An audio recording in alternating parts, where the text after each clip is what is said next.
நான் வந்து இந்த 3/4 கிலோ சிக்கனுக்கு ஒரு 2 ஸ்பூன் அளவுக்கு இந்த பொடியை சேர்க்குறேன்.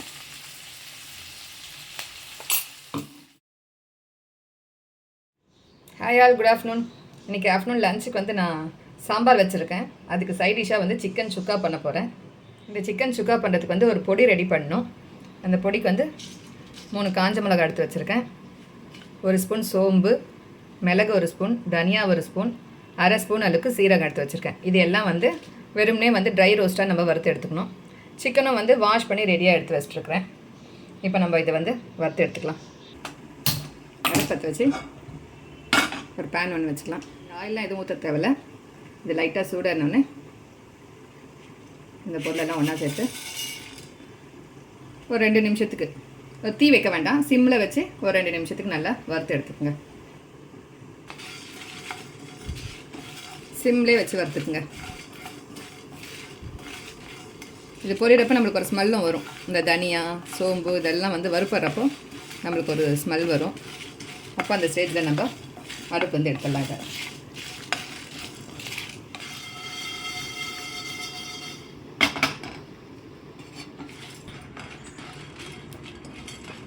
இந்த அளவுக்கு அதை செஞ்சு பாருங்கள். ஒவ்வொன்றா பொரிய ஆரம்பிக்கும். நம்ம போட்ட சோம்பு, சீரகம் இதெல்லாம் கூட பொரிய ஆரம்பிக்கும். நல்லா வறுப்பட்டுடுச்சு. இப்போ இதை வந்து நம்ம அடுப்பு வந்து எடுத்துடலாம். இது கொஞ்சம் நேரம் ஆற வச்சதுக்கப்புறம் ஒரு ஜாரில் போட்டு பொடி பண்ணி எடுத்துக்கணும். அவ்வளோதான். இந்த சிக்கன் வந்து சுக்கா செய்யறதுக்கு இந்த பொடி தான் தேவை, வேறு எந்த மசாலா தேவையில்லை. இது ஆறினுக்கிட்டோம். இந்த ஆறுற கேப்பில் வந்து நம்ம வெங்காயம் வதக்கலாம். இந்த சிக்கன் சுக்காவுக்கு வெறும் வெங்காயம் மட்டும்தான் தேவை. அதுவும் வெங்காயம் ரொம்பலாம் வேணாம், ஒரு மீடியம் சைஸ் வெங்காயம் ஒன்றே இருந்தால் போதும். ஏற்கனவே நம்ம பேன் சூடு ஏறிட்டுருக்கு. இப்போ இதிலே ஆயில் ஊற்றிக்கலாம்.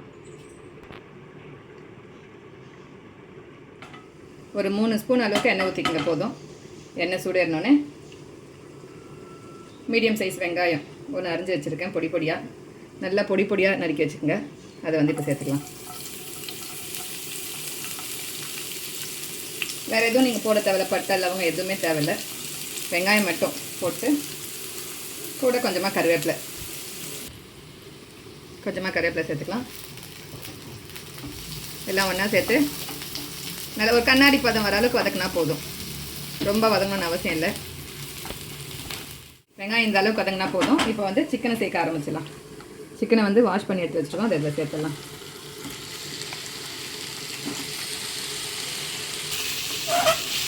சிக்கன் போட்டோன்னே ஒன்றா சேர்த்து மிக்ஸ் பண்ணி விட்டுருங்க வெங்காயத்தோட.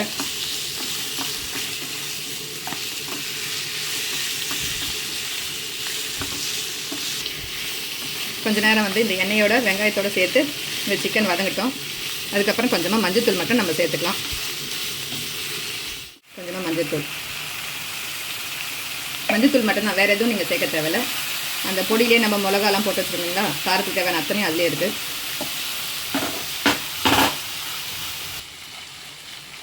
மஞ்சள்தூளோட இப்போ நம்ம வந்து உப்பு கொஞ்சம் சேர்க்கணும். இந்த சிக்கன் சுக்காவுக்கு தேவையான அளவுக்கு உப்பு சேர்த்துங்க. இது எப்போவுமே உப்பு வந்து சுக்காவுக்கு வந்து நீங்கள் கொஞ்சம் கம்மியாக தான் இருக்கணும். ரொம்ப அதிகமாச்சுன்னா நம்மளால் சாப்பிட முடியாது. உப்பும் போட்டு எல்லாம் ஒன்றா சேர்த்து மிக்ஸ் பண்ணி விட்டுருங்க. நம்ம தண்ணிலாம் எதுவும் ஊற்ற தேவையில்லை, ஏன்னா சிக்கன்லேருந்தே தண்ணி விடும். இப்போ உப்பு மஞ்சத்தூள் போட்டு எல்லாம் ஒன்றா சேர்த்து கலந்ததுக்கப்புறம் ஒரு தட்டு போட்டு மூடிட்டு மீடியம் ஃப்ளேமில் வச்சுருங்க அடுப்பை. இப்போ அந்த சிக்கன்லேருந்து தண்ணி விடும் சொன்ன பார்த்தீங்களா, அதனால் நம்ம தண்ணி எதுவும் ஊற்றலை. இதே நம்ம மூடி போட்டு இந்த சிக்கனை வேக வச்சு எடுத்துக்கலாம். அப்பப்போ இந்த மாதிரி கலரி மட்டும் விட்டுட்டு தட்டு போட்டு மூடிடுங்க.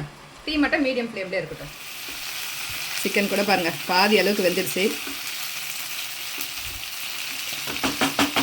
இன்னும் கொஞ்சம் நேரம் மூடி வச்சிடலாம். டீ மீடியம் ஃப்ளேம்லேயே வச்சுருங்க.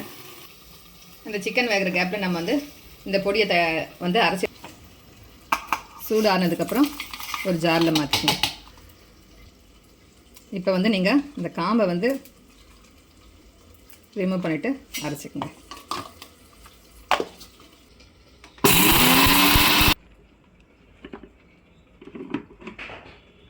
இந்த மாதிரி அரைச்சி எடுத்துக்கோங்க.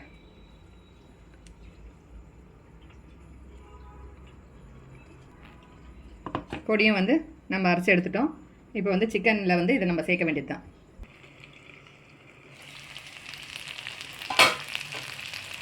வந்து நல்லா ஒரு 3/4 அளவுக்கு வெந்துருச்சு. இப்போ நம்ம வந்து இந்த பொடியை வந்து கொஞ்சம் கொஞ்சமாக சேர்த்து இதில் கலரி விட்டுடலாம். இந்த பொடி நீங்கள் அரைச்சிட்டு ஓப்பன் பண்ணுறதுக்கு வாசனை வந்து சூப்பராக இருக்குது.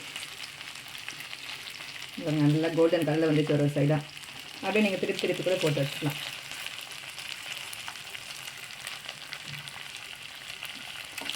இப்போ வந்து பொடியை சேர்த்துடலாம்.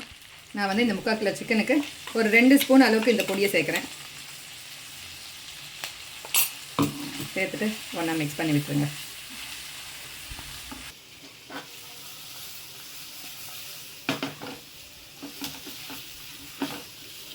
அந்த பொடி வந்து எல்லா சிக்கன்லேயும் பைண்ட் ஆகிற மாதிரி அப்படியே கோட்டிங் ஆகிற மாதிரி பார்த்துக்குங்க.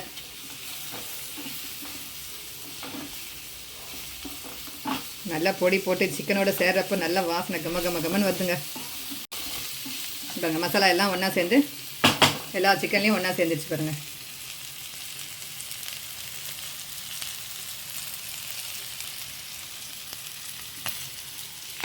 இந்த மாதிரி மசாலா போட்டு எல்லாம் ஒன்றா சேர்ந்ததுக்கப்புறம் கொஞ்சம் நேரம் மூடி வச்சுட்டு சிம்மில் வச்சுருங்க அடுப்பை. மீடியம் ஃப்ளேமில் கூட வேணாம். ஏன்னா நம்ம வந்து மசாலா சேர்த்துருக்குறோம். மசாலா வந்து ரொம்ப தீஞ்ச மாதிரி ஆகிடும். அதனால் சிம்மில் வச்சிட்டிங்கன்னா நல்லா ரோஸ்ட் ஆகி மேலே வந்து கிறிஸ்பியாக இருக்கும் சிக்கன் வந்து. கொஞ்சம் நேரம் வந்து அந்த மசாலாவும் உள்ளே வந்து சிக்கனுக்குள்ளே பைண்டாக நல்லா ஊறி வந்துச்சுன்னா நல்லா டேஸ்ட்டாக இருக்கும் இல்லையா? அதனால் சிம்மில் வச்சு ஓப்பன் பண்ணி பார்க்கலாம். நம்மளோட சிக்கன் சுக்கா எப்படி வந்திருக்கு? சூப்பராக இருக்குங்க பார்க்கவே. லாஸ்ட்டாக வந்து இப்போ லெமன் கொஞ்சமாக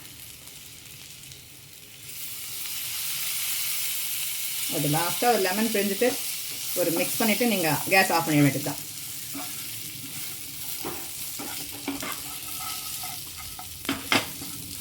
தெரிஞ்சுங்களா? நல்லா பாருங்க மேலே எல்லாம் கிறிஸ்பியாக வந்திருக்கு. லெமன் ரொம்ப ஊற்றிடாதீங்க. லெமன் வந்து கொஞ்சமாக ஊற்றுங்க. அவ்வளோதான். நம்ம வந்து கேஸை இப்போ ஆஃப் பண்ணிடலாம். லெமன் ஊற்றிட்டோடனே ஒரு கலர் கலட்டு நீங்கள் கேஸ் ஆஃப் பண்ணி விட்டுருங்க. சிக்கன் சுக்கா தயாராகிடுச்சு. இன்றைக்கி எங்கள் வீட்டில் மதிய லஞ்ச் வந்து சாம்பாரும் சிக்கன் சுக்காவும் தான். இந்த வீடியோ உங்களுக்கு பிடிச்சிருந்தா லைக் பண்ணுங்கள், கமெண்ட் பண்ணுங்கள், ஷேர் பண்ணுங்கள். மறக்காமல் ராதிகாஸ் குக்கிங் சேனலை சப்ஸ்கிரைப் பண்ணி சப்போர்ட் பண்ணுங்கள். தேங்க்யூ. சுட சுட சிக்கன் சுக்கா தயாராக இருக்குது. வாங்க எல்லோரும் சாப்பிட்லாம்.